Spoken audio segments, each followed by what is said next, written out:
Téléspectateurs de la chaîne YouTube Jonas Lonkutumpa, la chaîne officielle, suivez désormais votre nouvelle émission Va et dis-leur. Va et dis-leur, c'est l'histoire d'une vie transformée par Jésus-Christ après avoir servi le diable pendant 25 ans. Va et dis-leur, c'est l'histoire du pasteur Jonas Lonkutumpa la Yedidia, aujourd'hui serviteur de Dieu, jadis sataniste. Hormis le témoignage du pasteur Jonas, plusieurs thématiques seront abordées dans différents numéros de cette émission. Pour ne rien rater, abonnez-vous sur votre chaîne Jonas Lonkutumpa, la chaîne officielle. Que la paix et la joie de l'Éternel soient votre apanage, aimables internautes, aimables téléspectateurs, de partout où vous nous suivez. Vous nous suivez partout au monde. Nous vous disons que nous vous aimons de l'amour du Christ et nous disons que la joie du Seigneur soit votre partage. Ça a toujours été pour nous un réel plaisir de vous savoir nombreux. Vous qui aimez suivre l'émission Va et dis-leur. Va et dis-leur, c'est cette belle émission.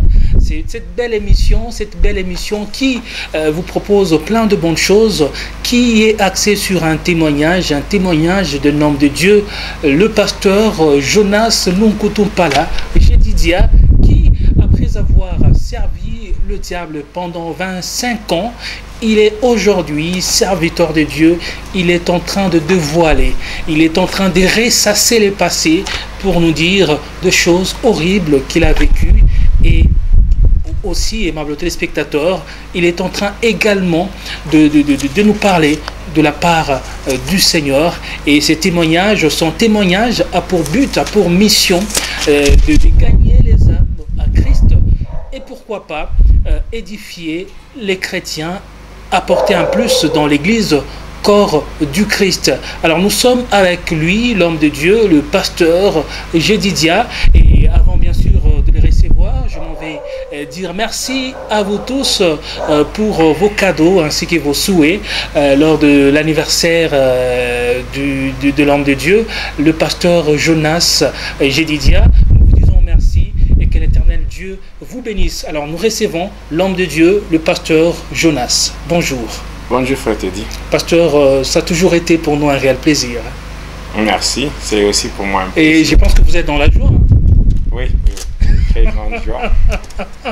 Je suis dans une grande joie. En fait, il y a eu une question d'un téléspectateur de l'émission Va et dis-leur. Elle a dit que le pasteur Jonas ne sourit pas trop. C'est pas vrai, c'est pas vrai. Voilà. Alors, heureusement qu'il vous a vu sourire maintenant, aujourd'hui. Là. Vous venez de sourire. Alors, pasteur, on est dans la joie de vous recevoir une fois de plus. Merci. Et aujourd'hui, je pense que vous avez plein de bonnes choses à proposer aux internautes, aux téléspectateurs. Oui. Aujourd'hui, j'ai vraiment des bonnes choses, une nouvelle matière à donner par rapport à notre émission Va et dis-leur. Donc nous avons des choses à donner pour la gloire du Seigneur. Voilà, c'est ce que nous allons faire. Donc aujourd'hui nous allons continuer avec la magie indienne, mais nous allons aborder un autre sujet. Donc toujours dans la magie indienne. À la fois passée, on a parlé sur le mystère du sang, on a parlé sur le problème de l'âme. Donc, quand les agents de ténèbres boivent le sang, et qu'est-ce qu'il y a comme conséquence? C'est ce que nous avons expliqué. Mais pour aujourd'hui, nous allons parler encore sur autre chose. Donc, aujourd'hui, je peux dire, nous allons parler sur un sous-thème de la magie indienne, mais dans un sous-thème qui s'intitule Allons chez le roi. Allons chez le roi. C'est le sous-thème que vous avez tiré du grand thème qui est la magie indienne. Oui, donc, parce que depuis un certain temps, on parle sur la magie indienne. Mais par rapport au témoignage, si nous prenons le témoignage à la lumière de la parole de Dieu, la fois passée, nous avons parlé sur le problème de l'âme. Donc, passant par le sang qui est bu dans le monde de ténèbres, et quelles sont les conséquences. Maintenant, aujourd'hui, nous n'allons pas parler sur l'âme, nous allons parler sur un sujet qui s'intitule Allons chez le roi. Là, c'est prendre le témoignage à la lumière de la parole de Dieu. Si nous essayons un peu de faire une analyse de ce que nous allons exploiter dans le témoignage, à la lumière de la parole de Dieu, nous disons, allons chez le roi. Voilà. Alors ça, c'est un point très capital, hein, parce que l'important, c'est pas de rendre le témoignage, mais ce qui est plus important, c'est de mettre cela à la lumière de la parole de Dieu, d'orienter cela selon la compréhension chrétienne. Je l'ai toujours dit et je continuerai toujours à le dire. Moi, je ne suis pas là pour épater les gens en passant par des révélations sur les pratiques mystiques ou les pratiques du monde de ténèbres. Mais moi, je suis là pour prêcher Christ. Je prêche Christ et je me sers de mon témoignage pour attester la véracité de la parole de Dieu. Voilà. C'est tout. Donc, en fait, moi-même, je suis un pasteur évangéliste. Donc, je suis là pour gagner les âmes au Seigneur. Comme il a dit lui-même dans cet ordre-là, l'ordre divin, il a dit, avant son ascension, il a dit, allez partout et faites de toutes les nations mes disciples. Voilà. Et il a encore dit, d'abord ça c'est dans Matthieu, et aussi dans le livre des Actes des Apôtres, le chapitre 1er, le verset 8, il a dit, mais vous recevrez une puissance. Le Saint-Esprit survenant sur vous, et vous serez mes témoins à Jérusalem, la Samarie, la Judée et jusqu'aux extrémités. Lorsque nous témoignons, lorsque nous nous identifions comme étant des témoins de Christ, l'objectif c'est que, passant par ce que nous faisons, que nous puissions gagner les âmes. Nous puissions gagner les âmes et les amener au Seigneur. Voilà, c'est ça l'objectif. Donc il n'y a rien d'autre que nous poursuivons à part cela. Alors, avant d'entrer dans le vif du sujet d'aujourd'hui, j'aimerais que nous puissions prier. Oui. Tendre Père, au nom de Jésus-Christ, notre Seigneur et notre Roi, nous te disons merci et nous te sommes infiniment reconnaissants pour ton amour si grand. Par ton amour, Seigneur, tu as sémé la confusion dans le camp de ceux qui ont médité notre perte. Voilà pourquoi, au jour d'aujourd'hui, nous sommes comptés parmi les vivants. Seigneur, avant ton ascension, tu as dit, vous recevrez une puissance. Le Saint-Esprit survenant sur vous et vous serez mes témoins. Nous sommes tes témoins, Seigneur, le témoin de ce que tu as réalisé dans nos vies. Aujourd'hui, nous voulons partager cela avec ton peuple. Voilà pourquoi nous nous recommandons sous ta grâce. Que ton sang précieux qui a coulé à la croix de Golgotha nous couvre, nous rende invisibles et inébranlables, et que le trait enflammé de l'ennemi contre nos vies soit sans effet au nom de Jésus. Seigneur, nous sommes là pour parler, mais nous avons besoin encore de ton assistance par le Saint-Esprit, afin que ce témoignage soit donné sous la mouvance de ton esprit pour toucher, pour convaincre et ramener sur le droit chemin ceux qui se sont égarés, et aussi apporter une lumière à ceux qui sont dans le ténèbres. Que la gloire te revienne en toutes choses, car tu es Dieu. Au nom de Jésus-Christ, notre Seigneur et notre Roi, disons Amen. Amen. Voilà, aimables téléspectateurs, vous êtes là. Soyez vraiment, prenez une très bonne position parce que nous voulons commencer la partie d'aujourd'hui, le numéro d'aujourd'hui avec le pasteur Jonas. Merci, merci beaucoup, frère Teddy. Aujourd'hui, je préfère commencer par marquer ma gratitude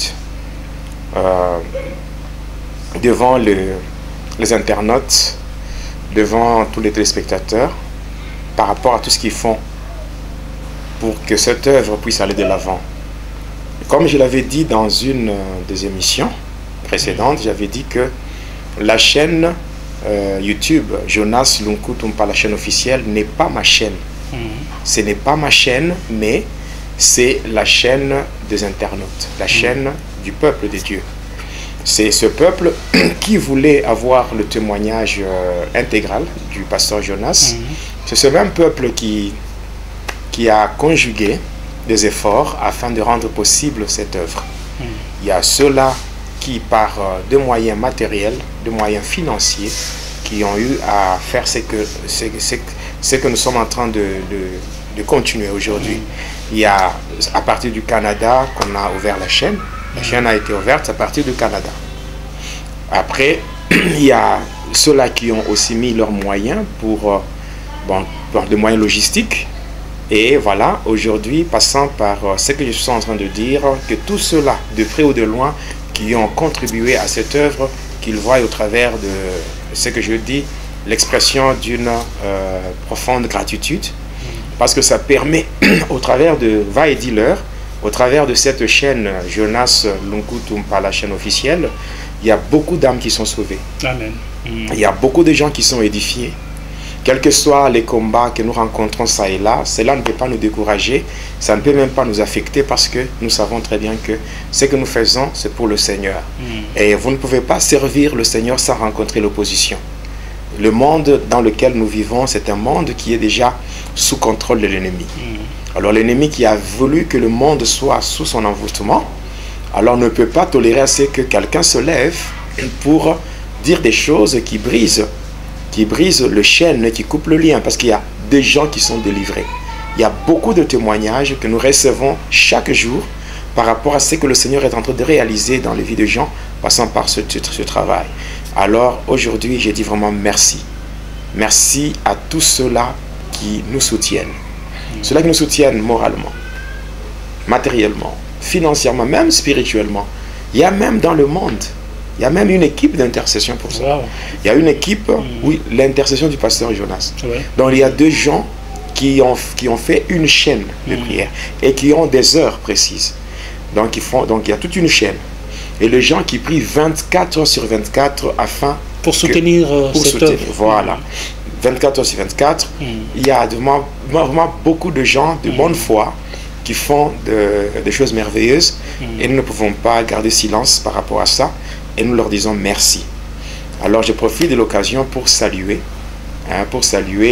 tous mes bien-aimés, donc ceux-là qui me connaissent, donc tous les membres de l'église évangélique Christ notre salut et Christ, et tous les membres du ministère international Prions pour le monde, tous ceux-là qui sont avec moi dans la puissance de la prière sur Skype, unis pour bâtir dans vraiment beaucoup de départements. Oui. Là, je salue ma secrétaire qui est à Paris, maman Danielle. Et nous la saluons. Ok, maman Danielle. Oui. Je salue maman Georgette qui est en Belgique. Oui. Je salue ma mère, maman Marie qui est au Texas. Je salue ma fille Maria Paulina en Irlande. Je salue le pasteur Valérie. Je salue l'évangéliste Éloge. Je salue maman Jocelyne aux États-Unis. Vraiment, je salue la sœur Lydie Solta. Je salue mon fils, le pasteur Isaac Inoussa au Niger. Je salue le pasteur Amo. Je salue le pasteur Kalou. Je salue le pasteur d'Apple aux États-Unis. Je salue tous ceux-là qui me connaissent du côté de la Martinique, du côté de l'île Maurice, du côté de... Tellement je ne saurais pas tout dire, je ne saurais pas citer, peut-être au fur et à mesure que nous avançons avec le témoignage, j'aurai toujours à me rappeler de certains noms et j'aurai toujours à leur dire bonjour, les saluer, leur dire merci par rapport à tout. Alors, je signale aussi en passant que le Seigneur m'a déjà montré, m'a montré un grand combat qui est devant moi. Un combat très très sérieux, très grand. Cette fois-là, ce sont les hommes de Dieu qui vont me faire la guerre. Et là, le Seigneur m'a déjà préparé, pour affronter cette situation-là. Quand ça va arriver, bon, je serai prêt pour affronter. C'est dû à quoi? C'est lorsque nous allons aborder une partie du témoignage qui parle sur l'occultisme dans l'Église. Là, ça sera compliqué parce que nous allons vraiment démontrer noir sur blanc la sorcellerie religieuse. Donc la sorcellerie religieuse, c'est-à-dire la sorcellerie dans l'Église, l'occultisme dans l'Église au travers de plusieurs pratiques ainsi que certains rituels. Nous allons expliquer comment le diable passe par ces choses, comment le diable se cache au travers de beaucoup de choses, telles que le principe du Seigneur Maitréya, qu'on appelle le Métatron, ou avec qui certains hommes de Dieu, entre guillemets, ont déjà fait des alliances et qui exigent à leurs fidèles de prier au nom du Dieu de leur pasteur. Vous voyez, quand nous allons expliquer, par exemple, le pasteur dit le Dieu de, vous voyez, vous êtes dans l'église, au lieu de prier au nom de Jésus, mais on va vous demander de prier au nom du Dieu de votre pasteur. Le Dieu de papa, le voilà, Dieu de... les dieux de. Alors nous allons expliquer qu'est-ce que ça s'est fait, comment ça s'est fait. Hein? Tout simplement avec ce qu'on appelle la Kabbale juive. Je vais expliquer, je vais parler avec tout le détail. Donc là, s'il faut même prendre même 10 numéros ou bien 20 numéros de va et dealer, et là, je prendrai tout mon temps. Alors je le dis vrai, je prendrai tout mon temps afin de parler clairement, de dévoiler. Parce que les enfants de Dieu, dans les églises, ne sont pas des articles d'une boutique. Parce que nombreux sont ceux-là qui entrent dans des églises dans le but de chercher Dieu, simplement, mais au contraire, ils sont roulés. Roulés par des soi-disant hommes de Dieu. Moi, je ne m'attaquerai jamais à une personne en citant son nom, que voilà, tel pasteur, c'est un fou. Et ceci. Non, le Seigneur, donc, il est dit, vous les reconnaîtrez par le fruit. Par leurs fruits. Parce qu'on reconnaît un arbre par ses fruits. Oui. Il y a certaines pratiques que nous aurons à dévoiler. Des rituels, des pratiques. Hein? Il y a beaucoup de choses. Vous voyez, il y a des gens aujourd'hui qui utilisent certaines bagues, qui utilisent certaines bibles magnétisées. Oui. Des bibles magnétisées, qui utilisent certaines pratiques, certains rituels. Il y a la magie sainte. Il y a la Kabbale, il y a l'ordre de la lumière dorée de Melchisedec, il y a le vaudou, il y a la magie noire, il y a toutes ces choses-là doivent être dévoilées. Je ne suis pas étonné aujourd'hui si je vois le combat que le diable a commencé contre moi. Ça ne m'étonne pas. Ça ne m'étonne pas. Le diable n'aime pas que les gens découvrent la vérité. Or, cependant, le Seigneur a dit dans Jean 8, 32, vous connaîtrez la vérité. Hein? Et la vérité vous affranchira. Donc quand nous parlons de la vérité, l'objectif ce n'est pas de faire la guerre à qui que ce soit. L'objectif c'est de dévoiler les œuvres de ténèbres. Il est dit dans Éphésiens 5, le verset 8 et le verset 11. Il est dit quoi? Vous, autrefois, vous étiez ténèbres. Maintenant, vous êtes lumière dans le Seigneur. Marchez comme les enfants de lumière. Le verset 11, il est dit, ne prenez plus part aux œuvres infructueuses de ténèbres, mais plutôt condamnez-les. Donc nous condamnons les œuvres de ténèbres. Ce sont ces œuvres-là qui font que les enfants de Dieu soient gardés comme esclaves. Hein? Or, le Seigneur Jésus, il est venu pour faire quoi? Il est venu pour libérer les captifs. Alors, bon, si moi-même j'étais un captif, il m'a libéré. Je peux dire qu'un rescapé de l'enfer, mais par la grâce de Dieu, le Seigneur m'a libéré. Nous sommes sauvés pour sauver. Voilà pourquoi je ne pourrai jamais me taire, quel que soit de pierre qu'on me lance ça et là. Ça ne me fait rien. Ça ne me fait rien parce que moi-même, j'étais aussi un champion dans ce domaine-là. Ceux-là qui donnaient leur vie au Seigneur et qui prenaient le temps de témoigner. Moi, j'étais de ceux-là qui étaient envoyés par Satan pour faire la guerre aux témoins de Christ. Alors, moi je pense que maintenant, comme le Seigneur m'a déjà prévenu par rapport à ce grand combat qui m'attend, je pense que je suis bien préparé. Je suis bien préparé et je vais affronter tout ça. Toutes ces réalités négatives, je vais les affronter. Et en fait, il n'y a pas à avoir peur. Hein? Non. Il n'y a même pas à fuir. Parce qu'il n'y a même pas à chercher comment se protéger. Il est dit, celui qui cherchera à protéger sa vie, la perdra. Mais celui qui perdra sa vie pour la cause du Seigneur, la retrouvera. Donc, moi, je suis content de souffrir pour le Seigneur. Oui, au lieu de souffrir pour le péché. Mais il y a des gens qui souffrent à cause du péché. Comme pour dire, le salaire du péché, c'est la mort. Il y a des gens qui connaissent la mort dans différents domaines de leur vie parce qu'ils sont dans le péché. Parce qu'ils sont dans le péché. Mais moi, si je souffre, si je suis attaqué, je suis combattu, parce que je sers le Seigneur, c'est pour moi c'est pour moi un honneur. Voilà. Alors ici, nous signalons qu'on va arriver à cette partie-là sur l'occultisme dans l'Église. Ça va venir et j'aimerais dire à tous les internautes, en tout cas pour ne rien rater, abonnez-vous sur la chaîne YouTube Jonas Lunkutumpala, chaîne officielle. Jonas Lunkutumpala, chaîne officielle. En tout cas, ça va venir. On est là. On est tellement à l'aise. On est en train d'aller mollo, petit à petit. Et tout sera dévoilé.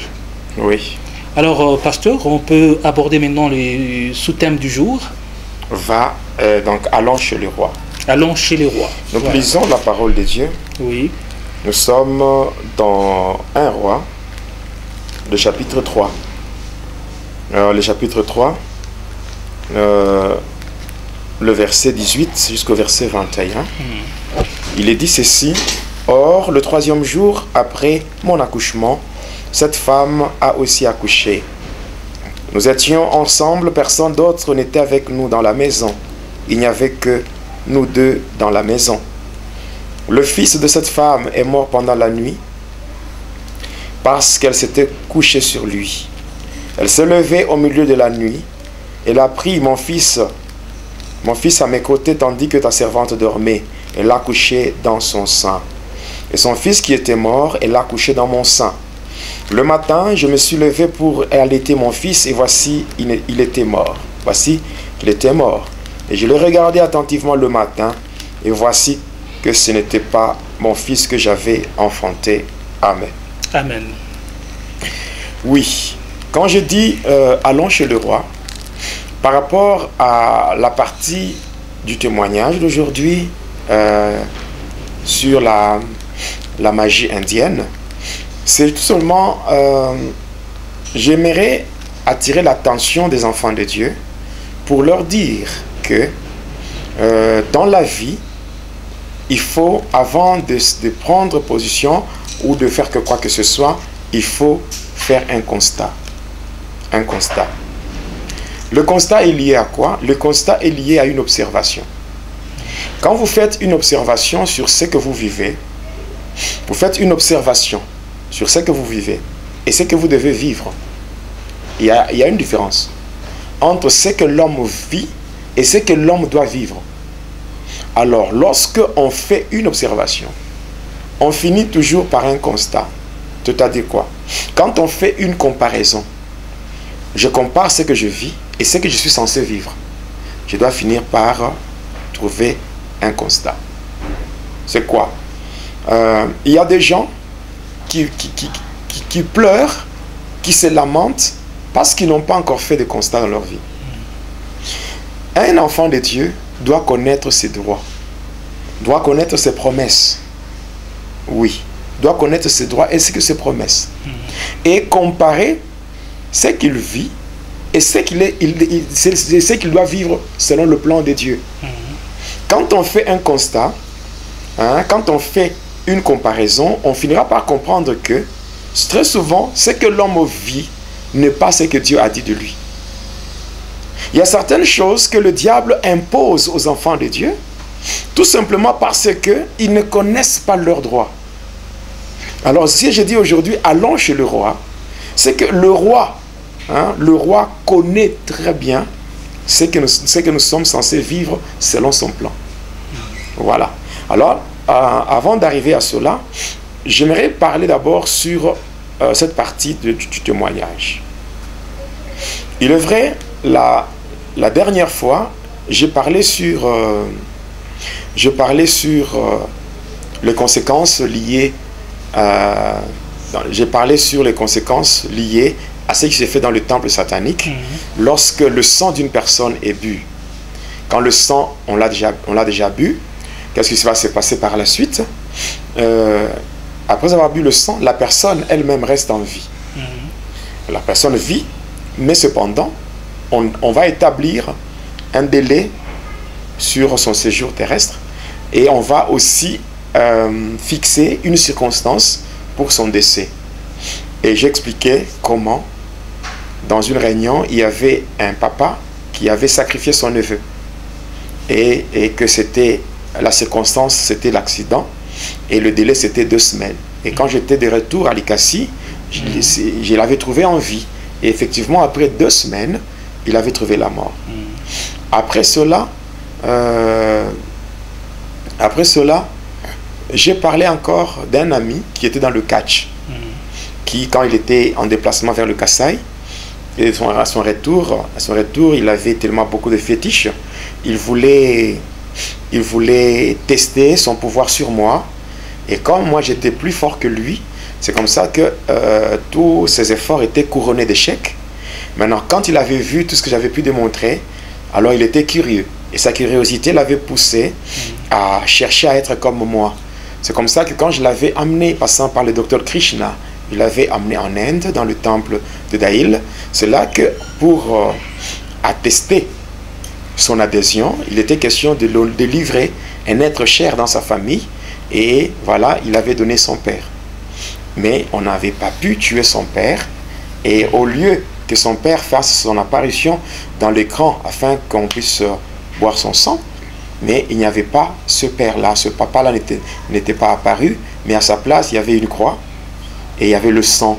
Et ce qui avait comme conséquence, l'écran ou le miroir était brisé. Donc l'écran ou le miroir était brisé. Et quand c'était brisé, et au final, c'était quoi?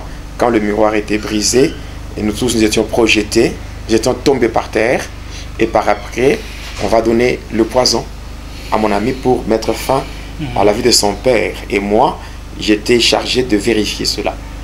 Et voilà, au final, son père n'a pas trouvé la mort jusqu'à aujourd'hui, mais c'est lui-même, cet ami-là, le catcheur, qui avait trouvé la mort. Et j'avais donné comme conclusion, c'est que ceux-là qui préparent ta mort, ils vont mourir avant toi. Un enfant de Dieu ne doit pas avoir peur de la mort. Parce que, en tant qu'enfant de Dieu, ta mort ne peut intervenir qu'au temps marqué par Dieu. Mais ceux-là qui cherchent ta mort vont mourir avant toi. Mais toi, tu ne mourras qu'au temps fixé par Dieu. Parce que ce n'est que Dieu qui connaît les durées. Et je dirais... la durée les durées de vie de toutes les personnes. Parce que quand je parle de ceux qui se préparent dans le monde de ténèbres, il y a quoi? Dans un temple satanique, j'avais dit que on ne tue pas une seule personne. Donc pour une seule réunion, il faut la mort ou bien le sang de 500 personnes. Or que toutes ces personnes qu'on doit tuer, il n'y a que Dieu qui connaît les durées de vie. Parce que si il y a par exemple 500 personnes qui doivent mourir, qu'on doit sacrifier, parce que quand on est dans le temple, en un seul jour, il y a plusieurs satanistes qui sont désignés pour livrer les membres de leur famille. Alors si on doit livrer 500 personnes, donc il n'y a que Dieu seul qui connaît les durées de vie. Alors, maintenant, comme c'est Dieu qui connaît, quel que soit ce qu'on peut préparer, tout ce que soit on peut planifier, il n'y a personne qui peut détruire le plan de Dieu. Si Dieu a prévu que telle personne vivra pendant autant d'années. Donc ce ne sont pas les satanistes parce qu'ils ont fait alliance avec Satan qui peuvent vraiment arriver à détruire ou arrêter le plan de Dieu. Donc, bref, quand le sang est bu, quand le sang est bu dans le monde de ténèbres, j'ai dit encore, pour encourager les enfants de Dieu, je leur ai dit ceci. Quand on boit le sang et que tu n'es pas encore mort, il faut comprendre que le sang qu'on a bu, c'est le sang de malédiction, de malchance, de ceci, toutes les mauvaises choses. Mais que le Seigneur est capable de te faire subir une transfusion sanguine spirituelle. Amen. Au point que dans ton corps, c'est le sang de Jésus. Amen. Le sang imbuvable, le sang de la victoire. Donc, pour tous les enfants de Dieu, c'est que nous devons savoir que les durées, je dis bien au pluriel, les durées de vie, ce n'est que Dieu qui détermine cela. Donc, tous les enfants de Dieu doivent être sereins et comprendre que quand on est attaché au Seigneur, on n'a rien à craindre. Même si la mort frappe à la porte, si cette mort est orchestrée par les agents de ténèbres, cette mort ne va pas se réaliser tant que le Seigneur est avec nous. Donc, lorsqu'on est avec Dieu, tout ce qui nous arrive, cela est permis par Dieu. Par Dieu. Oui, parce qu'au fait, pour rejoindre Dieu, le seul moyen, c'est la mort. Oui. Donc nous devons passer par la mort afin de rejoindre le Seigneur. Même le Seigneur de notre Dieu, même Jésus lui-même, avant de retourner chez son Père, il a dit, Père, entre tes mains, je remets mon esprit. Et là, par rapport au physique, par rapport à la chair, le Seigneur est mort.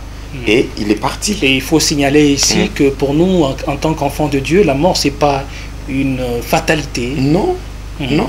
D'ailleurs, la mort, Jésus l'a changé de nom. La mort, en fait, on peut voir la mort, mais en fait, la mort, ce n'est plus la mort. Voilà. La mort, c'est un sommeil. C'était pas comme dans l'imaginaire. Même le diable, à un moment donné, il a été trompé. Pour lui, il pensait que la mort, c'était la fin. Et...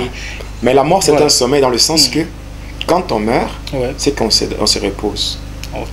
On est en sommeil, en plein sommeil, et on sera réveillé par la trompette. Quand la trompette va sonner, directement on va sortir. On va se réveiller pour sortir et être revêtu de corps glorieux afin de rejoindre le Seigneur.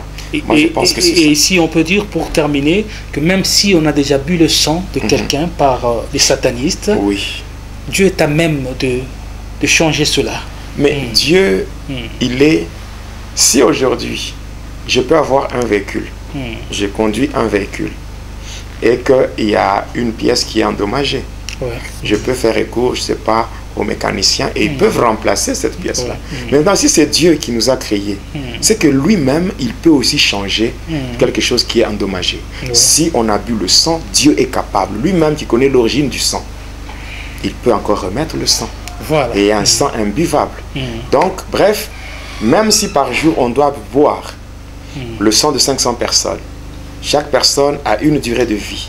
500 personnes, il y a plusieurs durées. Et toutes ces durées-là sont contrôlées par Dieu. Voilà, c'est tout. Et on peut dire que s'il était permis au diable de tuer tout le monde, il allait le faire, parce que on sent que son désir ardent, c'est de tuer, mais de temps en temps, il arrive parfois à être bloqué. Oui, c'est vrai, c'est vrai. Le diable n'a pas le pouvoir sur toute chose. Il peut être puissant, mais il n'est pas le tout-puissant. Voilà. Donc aujourd'hui, je vais parler sur ce sujet. Allons chez le roi. Ici, je vais parler de ça pourquoi. Quand on parle de la magie indienne, la magie indienne, elle est parmi les branches de la magie rouge. Oui, dans le mystère de l'air, il y a 3 magies. Il y a 3 magies les 3 magies qui sont contrôlées par le diable. On peut parler de mystère, le mystère de l'air. En prenant Ephésiens 2:2, la Bible dit que le diable est le prince de la puissance de l'air.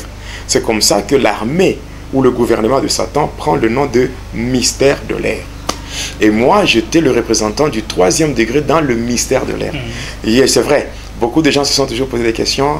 Quand le pasteur Jonas parle toujours de mystère de l'air, qu'est-ce qu'il veut dire au travers de cela? Moi, je pense que, pour être précis, l'armée de Satan porte le nom de mystère de l'air. Ephésiens 2:2, le diable, il est appelé le prince de la puissance de l'air. Voilà. Alors, moi, quand je parle de mystère de l'air, c'est que c'est ça même le nom du gouvernement de Satan. Alors, moi, j'étais le représentant du 3e degré dans le mystère de l'air, mais cependant, le mystère de l'air en soi, dans le mystère de l'air, il y a 3 magies. Il y a la magie noire, il y a la magie blanche et la magie rouge. Voilà. Ces 3 magies sont reliées entre elles par le code de mystère de l'air qu'on appelle dans le monde mystique, on appelle ça Isbrahmanshari Habrahmanshari. Alors c'est ce code-là qui relie les 3 magies qui sont dans le mystère de l'air. Alors si on parle maintenant de la magie rouge, la magie rouge, c'est une magie qui est pratiquée sous le soleil, sur la terre, pour donner la richesse, le pouvoir et la domination en passant par des victimes. Donc quand on parle de la magie rouge, ce n'est pas une magie qui est pratiquée par des humains qui ont la couleur rouge de peau. Non, la magie rouge n'est pas nécessairement pratiquée par ceux qui ont la couleur rouge de peau. Mais la magie rouge, quand on dit magie rouge, c'est-à-dire c'est une magie qui est pratiquée sur la terre, sous le soleil, pour avoir le pouvoir, la domination ainsi que la richesse en passant par des victimes.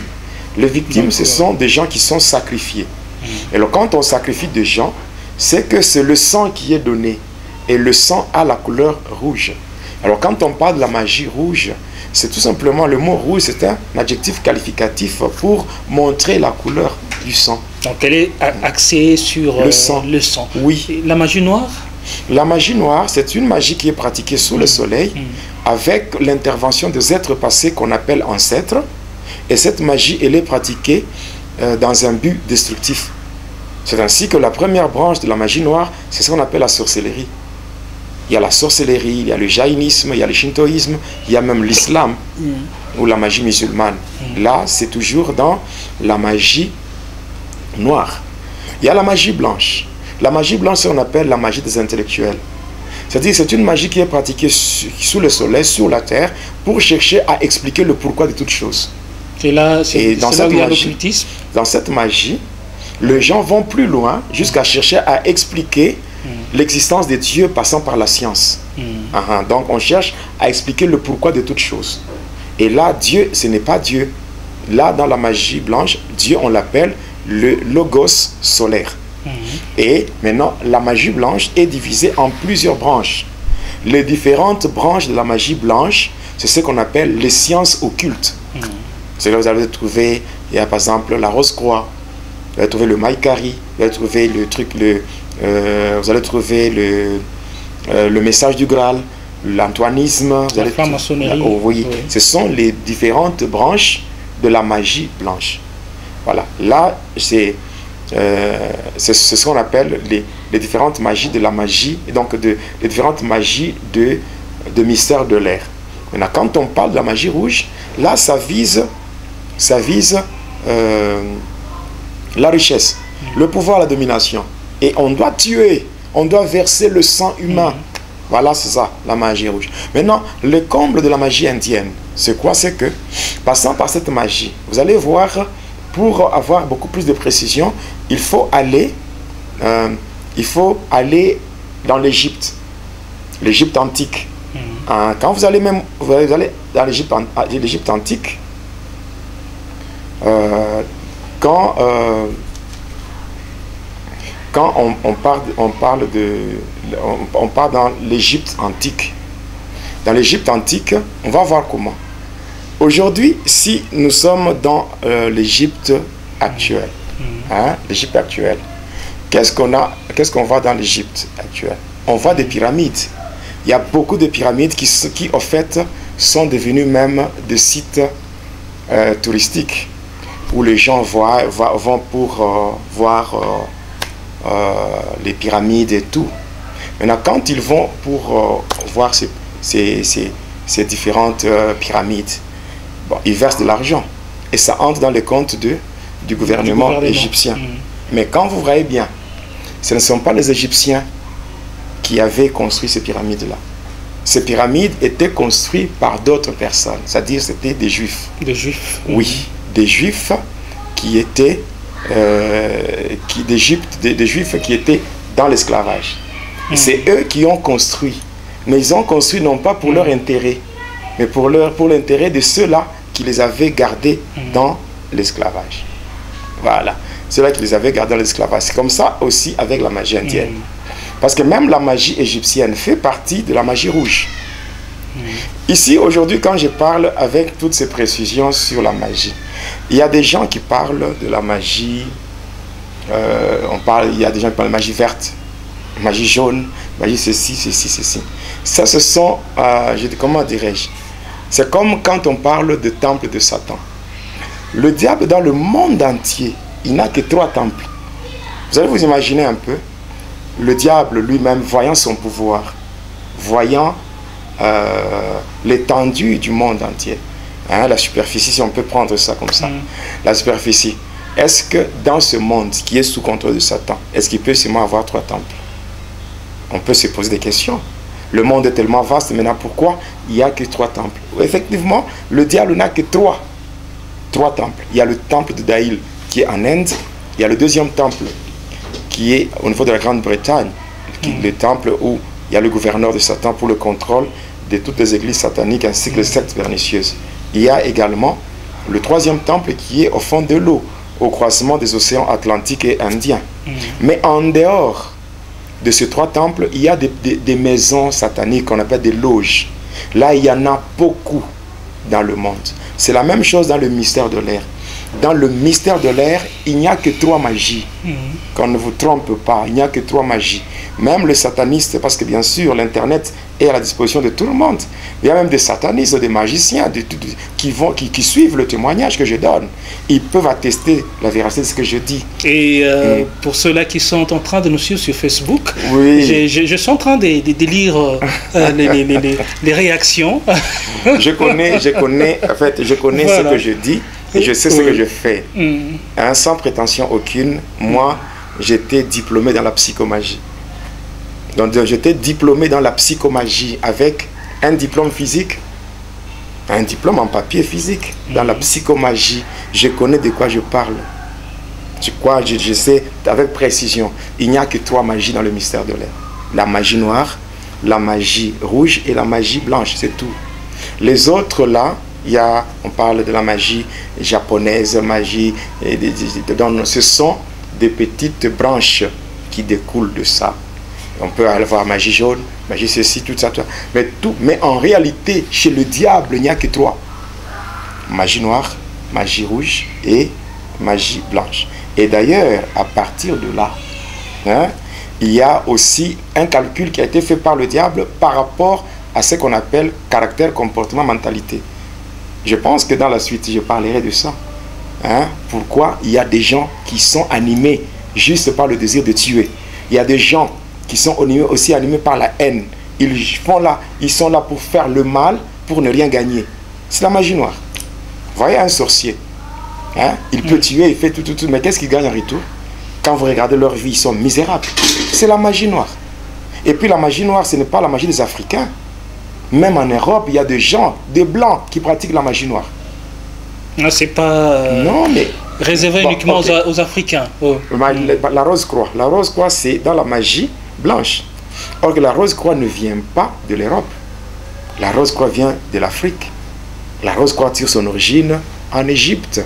Et c'est avec Christian Rosenkreuz que ces choses ont commencé. Ceux-là qui sont dans la rose-croix peuvent attester la vérité de ce que je dis. Donc, je témoigne pour la gloire de Dieu et je le fais pour édifier les enfants de Dieu. Et moi, jusqu'à la fin de mes jours, jusqu'à mon dernier souffle, je serai au service du Seigneur pour dévoiler les œuvres de ténèbres et apporter une lumière à ceux-là qui ne connaissent pas la vérité. Le peuple de Dieu périt parce qu'il manque la connaissance. Moi, je suis prêt à accepter tout ce qu'il y a comme critique, injure et tout, sachant que moi-même, ce que je fais, ce que je dis est vrai. Moi, je suis vraiment fier de ce que je fais, parce que je le fais pour la gloire du Seigneur. Alors, passant par cette magie indienne, je viens de vous dire que les pyramides qui sont en Égypte, qui font aujourd'hui, est-ce que quand les gens vont visiter l'Égypte, ces pyramides qui sont devenues des sites touristiques, quand on visite cela, ce ne sont pas les Juifs. Ce ne sont pas les Juifs qui gagnent. Ce ne sont pas les Juifs. Les Juifs, eux, ont juste construit avec le fouet sur le dos, mais cependant, ceux qui tirent profit, ce sont les Égyptiens. C'est la même chose. Dans la magie indienne, c'est que beaucoup de gens travaillent. Beaucoup de gens fournissent beaucoup d'efforts pour gagner leur vie, pour se retrouver par rapport à la vie. Mais ils ne tirent pas profit du travail qu'ils fournissent. Ils ne tirent pas profit. Il y a des gens qui sont cachés dans l'ombre. Il y a des gens qui sont cachés dans l'ombre. Il y a déjà des gens qui signalent déjà sur Facebook. N'oubliez pas de nous parler sur l'islam. Ne vous en faites pas, je vais y arriver. Je vais y arriver. Voilà. Je vais y arriver. Donc il y a des gens qui sont dans l'ombre, mais qui tirent profit du travail fourni par d'autres. Donc il y a des gens qui travaillent pour d'autres personnes. Alors il faudra qu'aujourd'hui que cela s'arrête. Ça doit s'arrêter parce que les enfants de Dieu doivent, quand Dieu lui-même a dit que l'homme mangera à la sueur de son front, c'est que quand tu travailles, tu fournis, donc tu fais un travail et que c'est toi-même qui dois jouir de cela. Et non pas toi tu travailles, mais quelqu'un d'autre vient tirer profit de ton travail. Ça non. Voilà pourquoi je dis, il faut que les enfants de Dieu, qu'ils aillent chez le roi et que le roi puisse le faire rentrer dans leurs droits pour qu'ils vivent une bonne vie sur cette terre. C'est vraiment très important. Alors, quand j'étais dans le truc, le satanisme passant par la magie indienne, quand j'étais dans cela, j'avais reçu de la part de mon maître un livre. C'était un livre, une sorte de catalogue. Et dans ce catalogue, il y avait tellement beaucoup de choses. Et même lorsque j'étais parti, quand j'étais parti en Inde, lors de la punition, hein, j'avais été puni parce que j'étais infidèle à Hélène par rapport à ce mariage que j'avais fait dans le monde de ténèbres. Je devais être puni. Hein, je devais être puni. Alors je suis allé là-bas. Avant de me jeter dans le trou, j'avais assisté à ce sacrifice-là, j'avais expliqué ça. Et par après, quand on m'avait jeté dans le trou, après avoir fait 5 jours là-dedans, qu'est-ce qui s'était passé? On était venu me prendre de là par de chiens et qui m'avait conduit auprès du premier ministre de Satan. Donc le chien m'avait conduit dans la grotte. Dans cette grotte, j'étais passé jusqu'à ce qu'il y avait des démons avec des corps humains normaux et des têtes de chiens qui m'avaient entouré, qui m'avaient poignardé dans le dos et qui commençaient à boire mon sang. Jusqu'à ce que j'avais dit que j'allais me venger. Après avoir dit cela, c'est comme ça qu'il s'était prosterné. Hein, il s'était prosterné devant moi pour dire au nom du dieu Shiva. J'ai parlé de ça. Shiva, le dieu de la destruction. Et après, je suis parti là où était le premier ministre de Satan. Alors, pour me saluer, donc c'était dans une pièce qui avait une forme circulaire et dont la température était glaciale. Alors, c'est cet homme-là qui était assis en position lotus, qui était assis en position lotus. D'un côté, il y avait une marmite et de l'autre côté, il y avait un serpent, un gros serpent. Et pour me saluer, c'était le bras qui s'était détaché de son corps pour venir serrer ma main. Et après, ce même bras était rentré pour s'attacher encore au corps. Et après ça, j'avais vu le serpent qui était à ses côtés, mais qui était à côté de lui, ce serpent avait sauté sur moi. Et il m'avait enroulé jusqu'à mettre sa tête comme ça. Et sa tête était juste devant mes yeux comme ça. Et voilà, c'est là qu'on devait m'imposer beaucoup de choses par rapport à ce que je devais faire ou par rapport à ce qu'eux attendaient de moi. Voilà. Et c'est comme ça qu'il y avait beaucoup de choses qui m'avaient été imposées, il y avait des choses qui m'avaient été données. On m'avait donné une calebasse. On m'avait donné une calebasse. Une calebasse qui contenait de l'eau. Avec cette calebasse, l'objectif c'était quoi? On m'avait donné d'abord une calebasse, on m'avait donné une peau de léopard, hein, et puis une peau de boa. J'expliquerai dans la suite, hein, le pourquoi de toutes ces choses qui m'avaient été données. Alors, on m'avait donné toutes ces choses, et moi, qu'est-ce que je devais faire? Je devais obéir aux instructions. Ouais. Par rapport à la calebasse, chaque fois que je pouvais me retrouver en danger, dès que je me sens en danger, ce que j'avais à faire, c'était de faire une incantation relative à la métamorphose. Et avec cette incantation, je pouvais me changer en grenouille.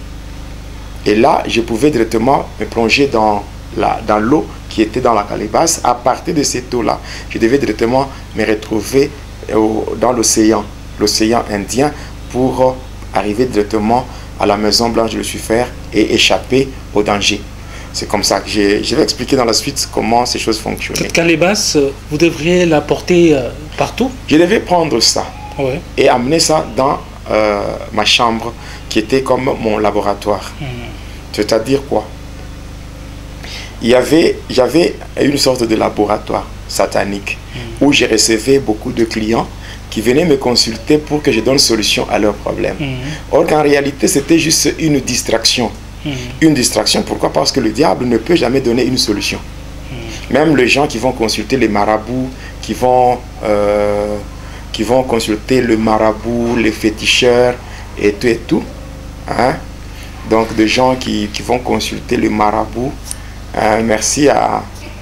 Je vois déjà quelqu'un qui dit n'ayez jamais honte de votre témoignage. Merci beaucoup. Merci beaucoup pour ça, ça m'encourage. Je continuerai à le faire pour la gloire du Seigneur. Alors,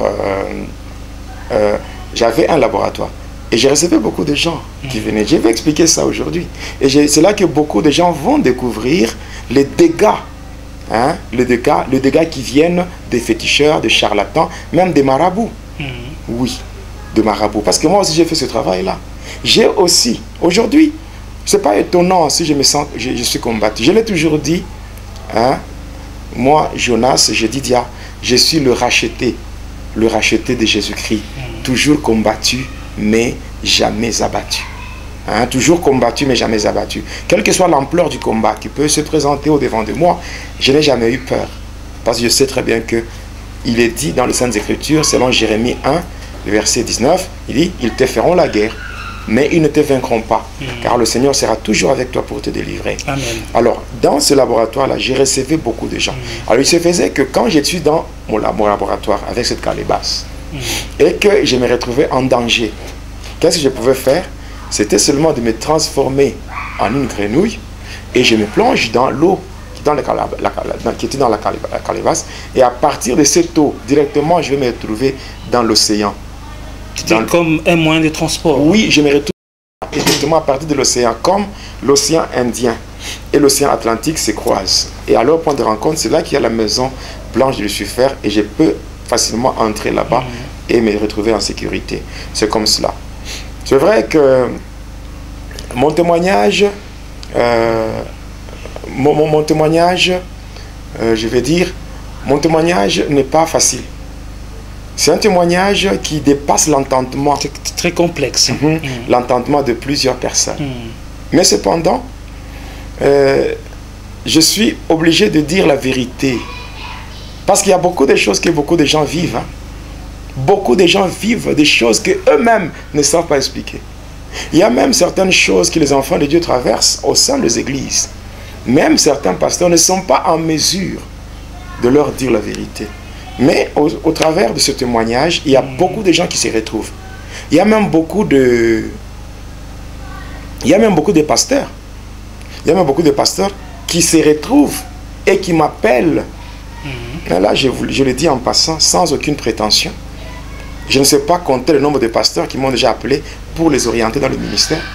Surtout dans le ministère de la délivrance, dans la cure d'âme. Il y a beaucoup de choses qui échappent aux pasteurs. C'est comme ça que dans le corps du Christ, nous devons vivre dans une complémentarité. Donc, on ne saura pas faire seul, donc on ne saura pas faire tout dans le corps du Christ. Et chacun a sa grâce. Hein? Chacun a sa grâce. Et moi, je suis là. Je n'ai pas honte de mon passé.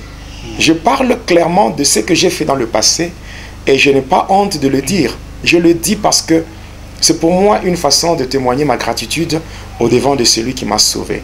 Amen. Alors, maintenant, j'entre dans la matière elle-même, passant par les dégâts qu'on cause. Là, il nous reste pratiquement 10 minutes. Dans les 10 minutes, je vais me faire violence. Oui. Parce que, en fait, je vous ai dit que la magie indienne, elle est très, très, très vaste. Oui. Alors, je vais parler d'abord de dégâts. Des dégâts causés par les marabouts, par les féticheurs et par les charlatans. Les sorciers et les marabouts et les féticheurs, ce sont les oiseaux de même plumage et ils servent un seul maître qui est Satan. Ce sont des collaborateurs. Oui. Donc, je veux dire, quand par exemple, vous avez un problème qui demande solution, n'allez pas consulter le diable passant par les marabouts ou passant par les charlatans. Ce qui compte, quand vous avez un problème, quelle que soit l'ampleur de ce problème, allez tout droit auprès de Dieu. Car auprès de Dieu, il n'y a jamais eu de problème sans solution. Voilà pourquoi, par rapport à une première chose, ce que je vais expliquer aujourd'hui, c'est la relation qui existe entre ces agents de Satan.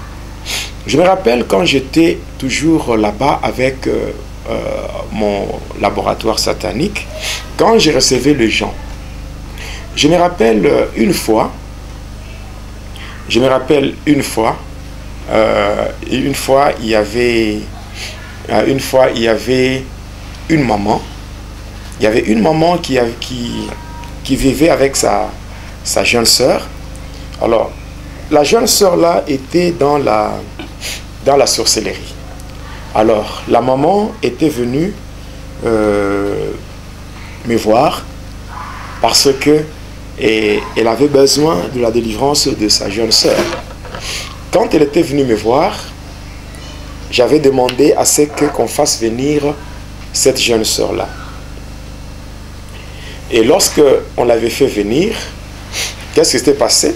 Lorsque la jeune sœur était venue, je l'avais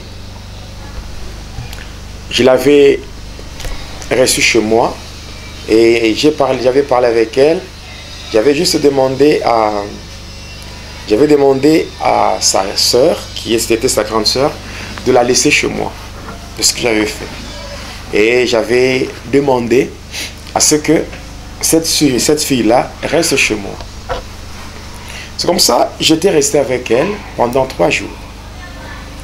Alors, moi, l'objectif, c'était de couper. L'objectif, c'était de couper toutes les connexions avec le monde de ténèbres. Il était question de libérer cette sœur-là de toutes les communications avec le monde de ténèbres. En principe, qu'est-ce que moi je cherchais? Ce que moi je cherchais, ce n'était pas de faire de cette sœur-là, ce n'était pas de faire de cette sœur-là, de faire de cette sœur-là une personne qui devait trouver sa délivrance. Mais l'objectif, c'était quoi? Je voulais faire d'elle une princesse dans le monde de ténèbres. C'est-à-dire, elle qui était dans la sorcellerie, on l'amène chez moi pour qu'elle soit délivrée. Mais moi, mon intention n'était pas de faire sa délivrance. Un prisonnier ne peut pas libérer un autre prisonnier. Pour qu'un prisonnier libère un prisonnier, il faut que lui-même soit d'abord libéré. Moi-même, qui j'étais un prisonnier, un esclave de Satan, comment est-ce que je pouvais libérer les gens? C'est comme ça qu'aujourd'hui, vous prenez votre fille ou je ne sais pas votre frère, un membre de famille qui est prisonnier de Satan, vous l'amenez auprès d'un autre prisonnier pour opérer la délivrance. C'est impossible. Voilà pourquoi on peut vous flatter.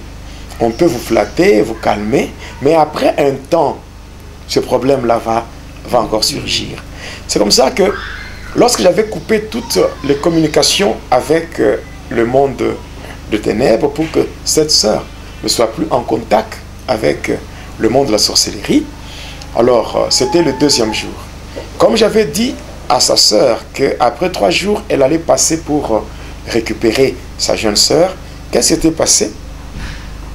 Le 2e jour, j'étais dans ma chambre secrète avec cette fille-là, elle dormait. J'entends quelque chose, comme j'entends un bruit, comme quelque chose qui était tombé dans ma parcelle. Alors je sors de la maison. J'arrive dans la cour et là, je trouve le père de la fille. Parce que moi, j'étais à Likasi. Lui, il était dans une contrée, un village qu'on appelle Kabongo. C'est là où lui était. Maintenant, quand j'avais coupé toutes les connexions avec le monde de la sorcellerie, ce papa était venu. Alors, moi, quand j'avais entendu le bruit, je sors, j'arrive, je trouve un homme. Il était là assis, à genoux. Et quand je m'approche au-devant de lui, il commence maintenant à me supplier. Il m'avait supplié, commençait à me supplier, disant que, en tout cas, à me supplier, oh non, ne me fais pas ça. Ne me fais pas ça. Ne me fais pas ça. Pourquoi tu veux me prendre? Tu veux me prendre ma femme. Tu veux prendre ma femme. J'étais un peu étonné. En réalité, cette sœur-là qui était dans ma maison, elle était dans la sorcellerie. C'est son père qui l'avait initiée à la sorcellerie. Et c'est ce même père qui avait fait de cette fille sa femme. Donc dans le monde physique, c'était sa fille. Mais dans le monde de la sorcellerie, c'était sa femme. Et dans ce monde-là, ils avaient ensemble 5 enfants. Alors quand j'avais coupé toutes ces connexions-là, c'était pour la prendre, la faire quitter de ce niveau de sorcellerie pour la faire entrer dans le monde de pandémonium. Cette fois-là, qu'elle soit une princesse de Satan. C'était tout ce que je voulais faire. Et maintenant, il va commencer à me supplier. Non, ne fais pas ça. Si tu prenais ma femme, alors qui va garder les enfants. Et quand il me parlait comme ça, bon, il n'avait pas froid aux yeux. Parce que dans le monde de la sorcellerie, tout ce qu'il y a comme sentiment humain et tout ça n'existe pas. Il n'y a que le mal. Il n'y a que le mal, parce que la sorcellerie, c'est un esprit, c'est une sémence, hein, que la personne possède déjà. Parce qu'humainement parlant, vous voyez un père qui réclame sa fille, c'est sa femme, oui, et ils ont des enfants, humainement parlant, c'est incompréhensible. Ouais, c'est comme ça que, tellement qu'il avait beaucoup insisté, je dis ok, ça va, tu peux rentrer chez toi et dans environ une semaine, tu auras ta femme. C'est comme ça qu'il s'était envolé pour retourner à Kabongo. Et moi, j'étais resté. Et après, le jour suivant, j'ai pris la fille. Je suis allé avec elle chez sa soeur, sa grande soeur. J'arrive là-bas, je demande même l'argent. L'argent qu'on devait me payer par rapport au travail que j'avais fait. Donc, être dans ce monde-là, c'est être charlatan, défunt, féticheur et tout marabout, c'est être escroc, un escroc. Oui, je le dis tout. C'est une escroquerie. Oui, une escroquerie. Parce que nous étions des escrocs. Oui, même moi, c'est pas aujourd'hui parce que je suis pasteur. Parce qu'en réalité, dans le domaine spirituel, il y a une communication. Oui, il y a une communication. On communique. Donc là, on avait bien fait. Donc un devin qui fait son travail. Oui. Il peut être contacté par les sorciers, oui, et vous essayez de négocier. De négocier pour trouver ce qui est avantageux à Satan. Parce qu'en fait, on sert à un même maître, qui est Satan. On ne peut pas quand même faire du bien à ceux-là qui ne sont pas de notre confrérie. Donc il fallait vraiment, en fait, dans cette fraternité satanique, c'est là qu'on devait faire des choses pour que nous soyons satisfaits et que le maître qu'on servait soit satisfait. Et c'est comme ça que nous nous sommes retrouvés. Avec cette histoire-là, quand j'ai laissé la fille là-bas, j'avais réclamé mon argent. Et la sœur qui me dira, non, je ne vais pas payer tout de suite, mais il faut que j'aille d'abord dans notre église. Dans notre église, là, je vais présenter le problème aux serviteurs. Hein, aux serviteurs, comme ça, lorsqu'ils feront le contrôle, hein, s'ils confirment que la fille n'a rien, c'est comme ça que je viendrai payer. Elle devait me remettre une somme de $50, je me rappelle. Alors j'ai dit, ça va, il n'y a pas de problème. J'ai dit, bon, je pose juste la question de savoir comment, hein, donc la dénomination de leur église. Elle m'avait dit que c'était l'église Bima. J'ai dit, ok, ça va, ça va. Moi, j'étais rentré chez moi. Le soir, cette maman elle-même, elle était venue chez moi. Cette fois-là, elle était venue pour me dire merci. Parce qu'elle était partie voir le prophète, le serviteur de leur église, et le serviteur avait fait le contrôle. Et ils avaient même posé la question à la maman, en tout cas, ta soeur ici n'a rien. Elle n'a rien, elle est totalement délivrée. Quel est ce serviteur qui a fait ce travail? Et elle a cité mon nom, qu'il y avait un jeune serviteur là, dans le quartier. À l'époque, là, je me rappelle, j'habitais dans la commune de Chikula, quand on descend avec l'avenue Kapenda. On descend avec l'avenue Kapenda, on descend avec l'avenue Mukumbi, à Likasi. On fonce tout droit, on dépasse l'avenue Kapenda, l'avenue Campolis, on évolue. Et après, on va traverser un petit pont. Juste là, c'est là où j'étais. C'est là où j'étais. Beaucoup de gens venaient me consulter là-bas. Alors, la maman était rentrée et il a dit en tout cas, vraiment, les serviteurs ont dit qu'en tout cas, la sœur, elle est totalement libérée. Il n'y a plus rien. Il n'y a plus rien. Et quand elle disait ça, moi je savais que ceux-là qu'elle appelait serviteurs n'étaient pas réellement des serviteurs de Dieu. Voilà. Et au lieu de me remettre $50, elle m'avait même remis 80. Elle m'avait même donné un bonus de $30. Et à partir d'elle, c'est elle ou cette maman qui avait aussi fait ma publicité. Elle avait fait ma publicité au point que j'ai reçu beaucoup de gens qui venaient chez moi et ces gens-là se présentaient au nom de cette maman. Là, donc c'est comme ça.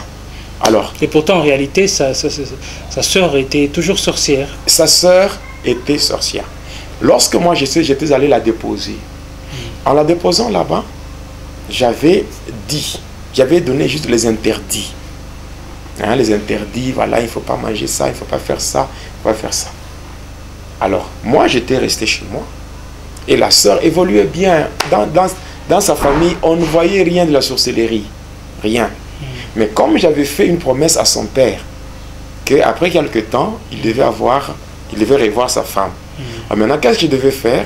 Moi-même, à partir de chez moi, j'avais invoqué des démons et je les avais envoyés vers la fille là, pour la pousser à faire le contraire, c'est-à-dire désobéir aux interdits que moi j'avais donnés. Et c'est comme ça que quand on l'avait, donc quand les esprits étaient partis, et la sœur avait fait le contraire. Et après, elle était encore tombée dans la sorcellerie. Et comme signe, c'est qu'avant même qu'on l'amène chez moi, elle était caractérisée par un fait, c'est qu'elle faisait pipi au lit. Or, c'est parmi les signes de la sorcellerie. Parce que l'on dit qu'une personne qui a déjà dépassé 18 ans, qui a déjà dépassé 18 ans, mais qui continue à faire pipi au lit, c'est un signe aussi de la sorcellerie. Oui. Alors, c'est comme ça que, déjà quand elle avait repris à faire pipi, tout ça, sa sœur était encore venue me voir pour se plaindre. Se plaindre en tout cas, bon voilà, elle a repris encore tout ceci. J'ai expliqué, bon, est-ce que quand j'étais venu la laisser chez vous, n'est-ce pas, j'avais donné des conditions, des interdits. Est-ce qu'elle a respecté ou bien elle a fait le contraire? Et heureusement, la sœur était aussi sincère. Elle dit oui, elle a fait juste le contraire de ce que tu as dit. Je lui dis, mais à ce niveau-là, où est ma faute? Est-ce que c'est moi qui suis fautif ou bien c'est elle-même? Oh non, c'est elle-même et tout. Je dis, bon, ça va, on verra après. Et c'est comme ça que la sœur a été récupérée par son propre père. Du fait que c'était juste un arrangement. C'était un arrangement entre moi et l'autre sorcier. Et c'est comme ça que la sœur est restée. Bon, je ne connais pas la suite. Et bon, Alikassi, bon, la sœur là où j'étais cette maman, elle était sur l'avenue Foyer Social, entre l'avenue Mukumbi et l'avenue Basanga, là au milieu. Voilà, c'est là où elle était. Donc c'est une maman qui vendait au marché. Voilà. Alors, aimable internaute, aimable téléspectateur, c'est vrai qu'il y a beaucoup de choses à dire concernant le thème, le sous-thème d'aujourd'hui, mais nous sommes contraints d'arrêter par ici. Alors, un mot pour terminer. Un mot pour terminer, c'est d'abord décourager. J'aimerais décourager tous ceux-là qui ont l'habitude de consulter les marabouts. Ceux-là qui ont l'habitude de consulter le charlatan, les devins. Donc, je vais dire qu'il ne faut pas le faire. Vous ne pouvez pas, vous qui êtes prisonnier de Satan, aussi faire un autre prisonnier pour chercher à être libéré. Non. Je pense qu'il n'y a que le Seigneur Jésus-Christ qui peut vous faire du bien passant par de vrais serviteurs de Dieu. Les hommes de Dieu, quand on parle des faux, c'est que le vrai aussi existe. Alors ce qu'il y a, c'est prier Dieu, que le Seigneur vous oriente vers les hommes de Dieu sérieux et qui peuvent vous aider par rapport aux différents problèmes que vous rencontrez. Sachez que auprès de Jésus, il n'y a jamais eu de problème sans solution. Quel que soit le problème, Jésus-Christ est le maître de l'impossible. Il est capable de donner solution là où les hommes ont échoué. Même si les marabouts peuvent échouer, même si les charlatans, le devin, tous réunis peuvent échouer, mais Jésus n'échoue jamais. Jésus n'échoue jamais. De la même manière qu'il a eu pitié de moi et qu'il m'a accordé la délivrance, sachez aussi que si vous faites confiance au Seigneur, il donnera solution à vos problèmes, selon qu'il est dit dans le psaume 37 et le verset 5. Recommande ton sort à l'Éternel, mets en lui ta confiance et il agira. Donc, je pense que aujourd'hui, nous n'avons fait que donner l'introduction de cette partie Allons chez le roi. Je pense que dans le prochain numéro, c'est-à-dire Va et dis-leur numéro 22, là nous donnerons toutes les précisions liées à ce qu'on faisait. Ce que moi je faisais avec ce livre, catalogue de la magie indienne, tout ce que je faisais avec ce laboratoire satanique où je recevais beaucoup de gens, où moi-même j'ai fait le faux prophète. Oui, j'ai fait aussi le faux prophète. J'ai fait usage de beaucoup de choses telles que l'eau bénite, l'huile et toutes ces choses. Moi aussi j'ai pratiqué cela. Parce qu'en fait c'est dans le sacerdoce inspiré, avec mélange de pratiques liées au sacerdoce lévitique avec les anges de la Kabbale qu'on appelle les 72 génies de la Kabbale. Donc toutes ces choses-là, je vais expliquer aussi comment on trompait les enfants de Dieu. Oui, heureusement que le Seigneur m'a déjà accordé le pardon. C'est ce qui me donne le courage même de témoigner, parce que le Seigneur m'a pardonné par rapport à toutes ces erreurs que j'ai commises dans le passé, en trompant les enfants de Dieu, en les induisant dans des erreurs et en vivant comme un escroc. Parce qu'il faut qu'on se le dise, il faut que je sois honnête, on a été des escrocs. Hein? Tout ce qu'on appelle charlatans, devins, féticheurs et tout, ce sont des escrocs. Des escrocs, et ce sont eux, avec les sorciers, ce sont les oiseaux de même plumage. Ils peuvent vous rançonner, ils peuvent vous prendre de l'argent et tout. Peut-être l'argent que vous pouvez donner comme offrande à l'église, de l'argent que vous pouvez chercher le Seigneur vous fait du bien, vous faites votre action de grâce à l'église, au lieu de perdre votre argent chez les féticheurs. D'ailleurs, quand vous donnez votre argent chez les féticheurs, non seulement vous êtes escroqué, mais aussi votre argent est bloqué dans le monde de ténèbres. Vous risquez de vous retrouver dans des blocages financiers, blocages matériels, sans connaître d'où ça vient, parce que vous-même, vous avez pris votre argent, vous avez donné à Satan. Parce que quand vous donnez de l'argent à un marabout, à des charlatans, des féticheurs, c'est à Satan que vous donnez, parce que tous ces gens-là sont au service de Satan. Et quand vous donnez votre argent à Satan, qu'est-ce qu'il va faire avec? À part bloquer votre vie, à part bloquer vos finances, bloquer la dimension matérielle, et vous allez vous retrouver en train de souffrir, et vous allez manquer la paix, parce que votre argent est bloqué dans les ténèbres. Donc, comme conseil, je donne comme conseil, confiez-vous dans le Seigneur. Ayez confiance en Jésus-Christ. Vous avez des problèmes, allez à l'église, rencontrez les hommes de Dieu qui peuvent vous aider, passant par la puissance du Saint-Esprit, et les problèmes trouveront solution au nom de Jésus-Christ. Amen.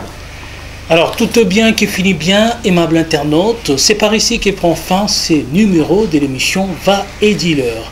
Surtout, n'oubliez pas de vous abonner sur votre chaîne YouTube Jonas Lonkotoum Pala, chaîne officielle. Au revoir, que Dieu vous bénisse. Téléspectateurs de la chaîne YouTube Jonas Lonkotoum Pala, chaîne officielle, suivez désormais votre nouvelle émission Va et Dis-leur. Va et Dis-leur, c'est l'histoire d'une vie transformée par Jésus-Christ après avoir servi le diable pendant 25 ans. Va et Dis-leur, c'est l'histoire du pasteur Jonas Lonkotoum Pala Yedidia, aujourd'hui serviteur de Dieu, jadis sataniste.